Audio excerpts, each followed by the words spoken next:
Donc, Shavua Tov, nous sommes aujourd'hui donc dimanche 17 qui se lève et nous allons donc étudier le 8e essai du Contras Acharon, dernière partie du Tanya. De toute évidence, il avait été rapporté à Rabbi Shneur Zalman qu'au sein d'une certaine synagogue de Chassidim, on ne permettait pas que l'office du matin fût conduit par quelqu'un priant trop longtemps. La raison était que certains participants, pressés par le temps, ne pouvaient s'autoriser de rester trop tard à la synagogue. Dans cette lettre de remontrance, Rabbi Shneur Zalman affirme qu'il est préférable que la personne qui est affairée pressée quitte l'office avant même certains passages de la prière collective, comme par exemple Barechou ou bien la Gdusha, sous réserve qu'il lui soit vraiment impossible de rester davantage, plutôt que de prendre donc la conduite de la prière et de vouloir prier très vite et d'empêcher par cela ses compagnons d'offrir plus de temps à la prière, car il en va, nous dit dans les termes du Rabbi, de la vie de chacun d'eux. En effet, la longueur de la prière concerne la vie même de celui qui prie. De fait, la prière a pour vertu de prolonger les jours. Rabbi Shneur Zalman explique encore que la méditation durant la prière avec pour finalité de mettre à jour l'amour pour Dieu dissimulé dans le cœur de chaque juif est aussi, si on peut dire en plus, un devoir pour chacun, car c'est en cela que consiste le commandement de la Torah où il est dit « Tu aimeras l'Éternel ton Dieu ». Dans les mots maintenant, nous commençons. Iné lotova ashmoa shamati ve'ergez bitni. Il n'est pas une bonne nouvelle, que nous dit Admor Hazaken, que j'ai entendue en moi-même, en mon sein et tout mon corps en entier a frémi à cela. Donc, comme cela est rapporté dans Chabakouk, écrit donc Rabbi Shneur Zalman. Asher Am Hashem Ma'avirim Milifne Ateva Meish Achapes Bachayim, que c'est que le peuple de Dieu ne laisse pas donc officier donc un homme qui désire la vie et la longévité pour tous les membres de notre fraternité, de ce petit sanctuaire donc qui est en fait la synagogue des membres de notre fraternité. Donc, en conduisant la prière à une vitesse ralentie, l'officiant permet effectivement aux autres de prier plus longuement, ce qui leur rapporte comme avantage d'avoir une vie, la vie et la longévité. Que Mahamar Razal, comme nos Chachamim le disent, Shloshat Varim Ma'arichim Yamav Shel Adam Ve'echad Me'em Amarir Betfilato. Comme l'enseigne nos Chachamim, comme c'est marqué dans la Gemara Brachot, page 32b, il y a trois choses qui prolongent la vie d'une personne et l'une d'entre elles est le fait de prolonger sa prière.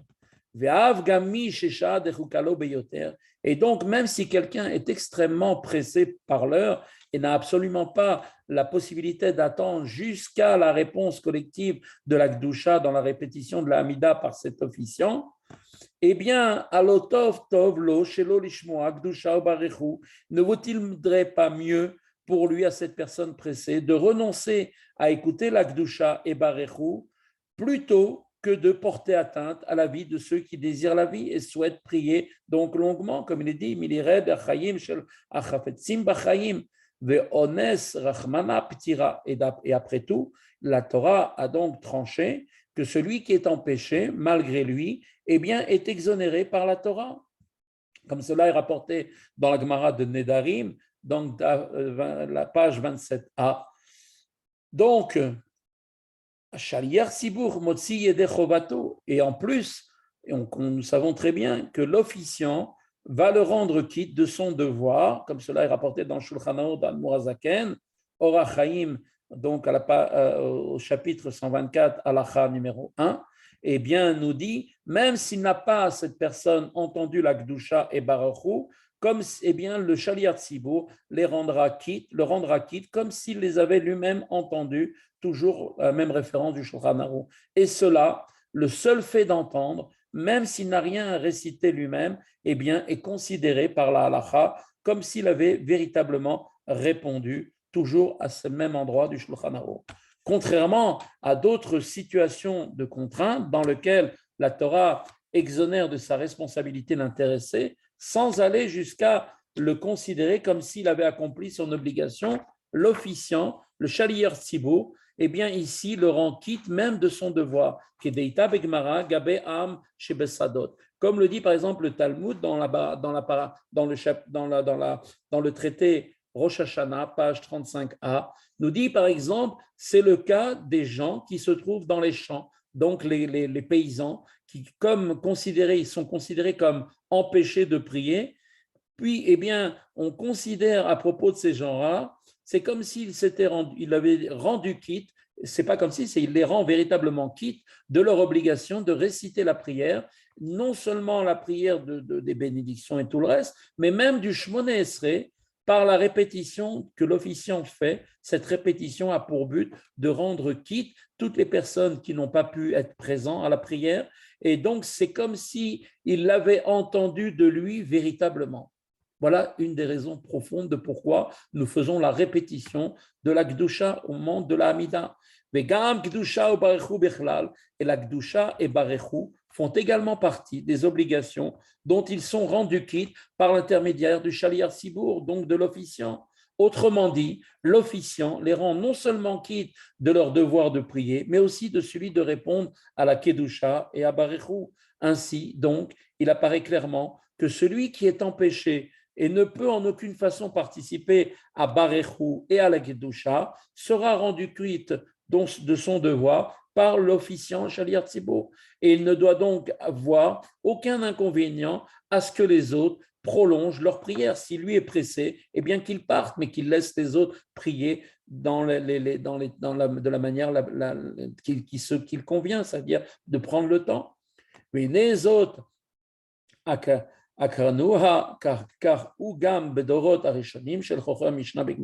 or, nous dit Admor Hazaken, nous avons bien étudié cette question, et c'est ainsi de même qu'il en était, effectivement, donc dans les générations d'autrefois, du temps des sages de la Mishnah et de la Gemara. Shaita Toratam Keva Veikar Avodatam Velot Filatam. À cette époque, leur étude de la Torah était l'occupation constante et essentielle de leur service divin, et non la prière, la tfila. Même alors, la prière prolongée était associée à la vie et à la longévité.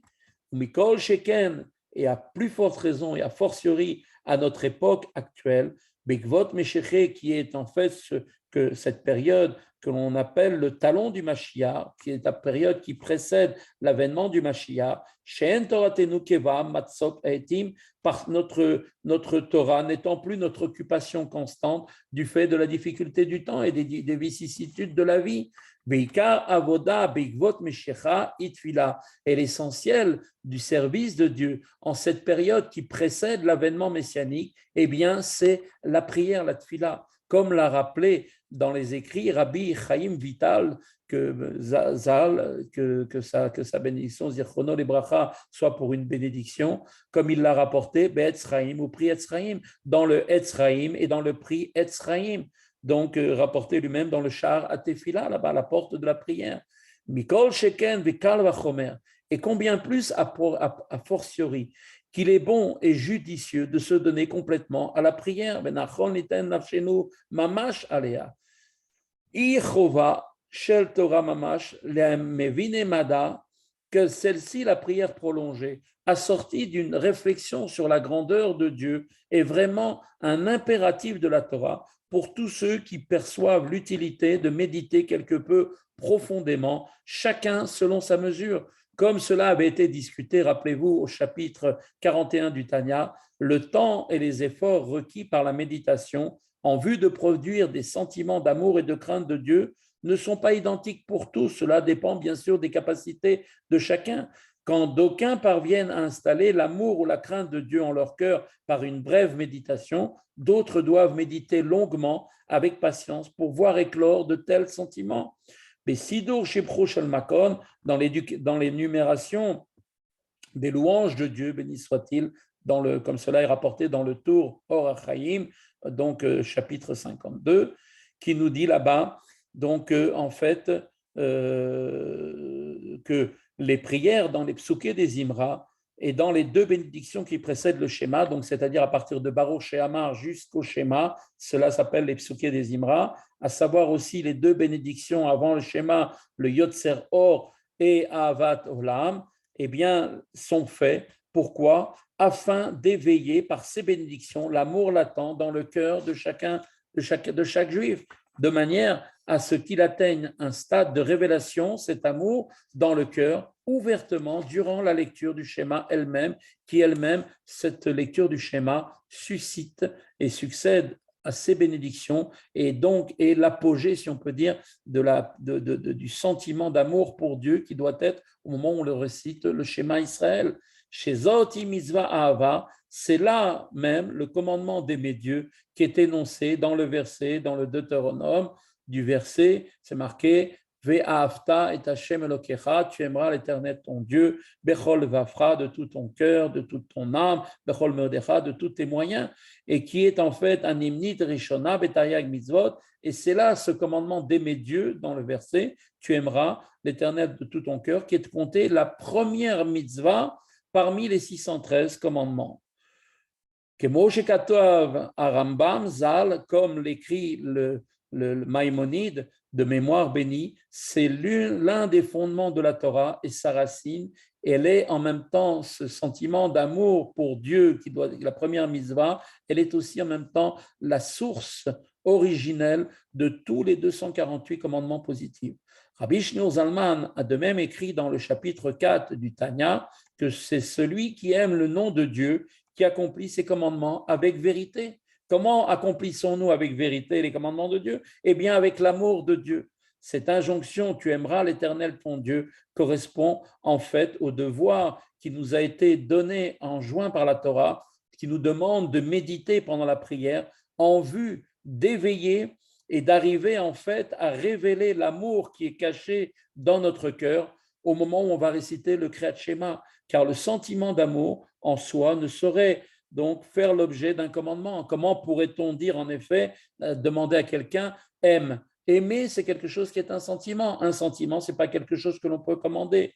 Et l'amour ne serait en fait à l'image d'une action, répondre à un commandement. Comment peut-on demander à un juif aime Dieu? Sous-entendu, c'est comme si c'était pour lui une action. Ainsi, en réponse à cette question, quel est le sens du commandement d'aimer? Le Maguide de Mezrich, donc le successeur du Baal Shem Tov, répond que ce commandement ne porte pas sur le sentiment même d'amour, mais sur la réflexion qui conduit à l'éprouver. En effet, avoir effectivement un sentiment, c'est quelque chose qui est impossible. Ça ne peut pas venir comme ça, comme une action. Mais qu'est-ce qui va provoquer ce sentiment? Ça, je peux effectivement recevoir le commandement qui est de me préparer de manière à méditer suffisamment pour ressentir ce sentiment-là. Et en effet, quand est médité, écoute Israël, la signification de l'Éternel est notre Dieu, l'Éternel est un, s'ensuit naturellement un sentiment d'amour de Dieu. Et donc la forme du verbe, la forme verbale, tu aimeras, peut effectivement désormais être comprise non plus comme un commandement, mais comme une promesse. Tu en viendras à aimer. Si tu te prépares suffisamment, si tu fais cette méditation en toi sur la prise de conscience de la grandeur de Dieu et de son immensité, à ce moment-là, on te promet, par le fait que tu auras fait ta prière avec tous ces passages que tu auras lus qui sont la description de l'ensemble de l'univers et de toutes choses, tu en viendras forcément à aimer Dieu. Il ressort de ce qui a été dit que la prière habitée par une méditation sur la grandeur de Dieu est bel et bien un impératif de la Torah. Aimer, c'est pas facile, mais se préparer pour se mettre en condition, ça oui, c'est quelque chose sur lequel il y a un commandement. Car concernant l'amour latent qui est dans le cœur de chaque juif de manière innée, qui nous a été transmis comme un héritage des patriarches, qui est un amour inné en nous et naturel, il ne saurait y avoir de commandement puisque cet amour pour Dieu, il est d'ores et déjà existant. Le commandement vise au contraire, en fait, la révélation de cet amour qui devra de surcroît être ressenti non pas uniquement en l'âme divine, son milieu naturel, mais surtout aussi en l'âme animale à laquelle il est étranger, comme il va donc être dit. Pourquoi doit-on nous préparer? Pour préparer notre âme animale à ressentir cet amour de Dieu qui est caché en nous et qui est l'apanage de l'âme divine. Beda'at lanavon nakel, et celui qui est doué, nous dit Admour Hazaken, de discernement, comprendra facilement ce dont nous parlons notre propos. Qui que comprendra que lorsque l'amour est latent, simplement quand il est au fond, comme une flamme, une petite flamme qui brûle au fond de nous, il est logé uniquement au sein de l'âme divine. Et il n'y a pas de nouveauté à cela, puisque cette dimension-là a été reçue en héritage immédiatement. Ou que Sheba, les Brinat, Gilouï, les Nefesh, Achiyonit, et c'est seulement lorsque cet amour parvient à un stade de révélation où, eh bien, dans l'âme vitale, l'âme, le corps et l'âme vitale, eh bien, c'est à partir de là qu'il devient véritablement révélé dans le cœur, du côté, comme on avait dit, du ventricule gauche, là où se trouve la masse du sang provenant du côté négatif, là où se trouve la résidence de l'âme animale, eh bien, de cette âme vitale. Alors, quand cette révélation parvient à ce stade-là, alors ainsi, dès que cette âme animale qui anime le corps dans ses moindres détails, eh bien, et ressent cet amour de Dieu, c'est l'être dans toute son entièreté qui devient imprégné de cet amour. Ce n'est plus simplement l'apanage de l'âme divine, mais c'est toute la personne tout entière qui ressent cet amour. Bezeu inyan birur nitzutzot, Amuskar, Sham, Be'etz Hachaim, ou Pre'etz Hachaim, Gabet Fila.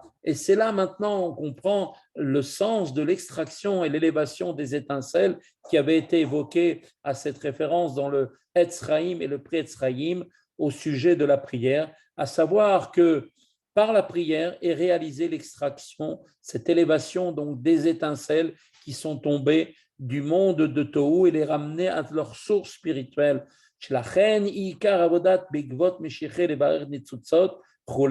Et c'est cette même raison, c'est pour cette raison pour laquelle la prière est essentielle du service divin en ces temps qui précèdent l'avènement messianique dans lesquels nous vivons, afin d'élever les étincelles qui sont tombées chez Bechinat Itafra ou Itkafia, chez Nefesh Chiyunit, Nefesh Elokit Kenoda, et cet état de transformation est ce qu'on appelle la notion de Itkafia, d'accord, Itafra, pardon, de transformation dessus, qui est en fait une transformation de tes ténèbres en lumière, du mal en bien, ou bien de subjugation, comme on l'avait vu, qui est la notion de Itkafia, de cette notion de subjuguer, de courber le mal qui est en nous, comme le fait la notion du Beinoni. La première, la transformation, c'est l'apanage des tzadikim, alors que le fait de subjuguer ce mal, c'est l'apanage des Beinonim, donc de l'âme vis-à-vis de l'âme divine, comme il est connu.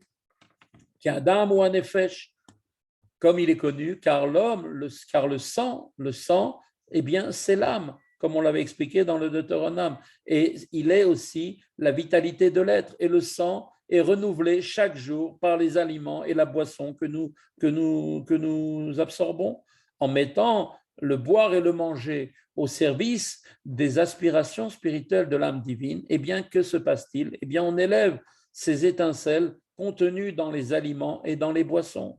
וגם המתפעל ונתקן במלבושים ודירה וכו'. Et l'homme, lui aussi, est en même temps touché et aussi relevé par les vêtements qu'il porte et la demeure qu'il habite. Ainsi, ce sont les choses mêmes de ce monde qui sont engagées dans le service de l'âme divine et de la sainteté. Et c'est en cela que consiste toute l'œuvre d'extraction, d'élévation des étincelles rendues possibles par la possibilité de les faire émerger, ces étincelles, durant la prière, la force de la prière, de l'amour pour Dieu qui va nous être donné par cette prise de conscience, cette méditation au moment où on est en train de prier, avec une prière longue et patiente, qui elle-même est complètement vivifiée par la méditation, qui permet donc de pouvoir faire sortir, de pouvoir ressentir cet amour de Dieu, de manière à ce qu'il sorte complètement de l'âme divine et vient inonder l'ensemble de notre personnalité, aussi bien l'âme animale que notre corps, et qui est d'une absolue nécessité. Ma she'enken bedorot harishonim. En revanche, dans les générations d'autrefois, chez Ayu Neshamot Elokit Gedolé Erer, qui étaient des âmes divines d'un beaucoup plus haut degré, Aya Biruch Nase Kerega Bekriat Shema Levad, ou Brachot Lefanea, ou Psuke Dezimra Beketsara. L'extraction pour ces personnes de cette dimension-là, de ce niveau très haut, eh bien, pouvait extraire et élever les étincelles, et cela se faisait pour eux de manière instantanée par le simple fait de la lecture du schéma, du Kriyat Shema, comme il est rapporté dans la Gemara Brachot, à la page 13b, concernant Rabbi Yehuda Anassi, avec les bénédictions qui le précèdent et une version abrégée des Psuké des Imra. Ces seules prières leur suffisaient à ces âmes de cette dimension pour accéder immédiatement à un état d'amour révélé et à ses effets quand on travaille spirituel de l'élévation et de l'extraction de ces étincelles. Le chapitre se conclut par Vedaï la Mevin et nous dit Admor Zaken, cela suffira pour qui comprend. Voilà, bonne journée à tous et à demain si Dieu veut.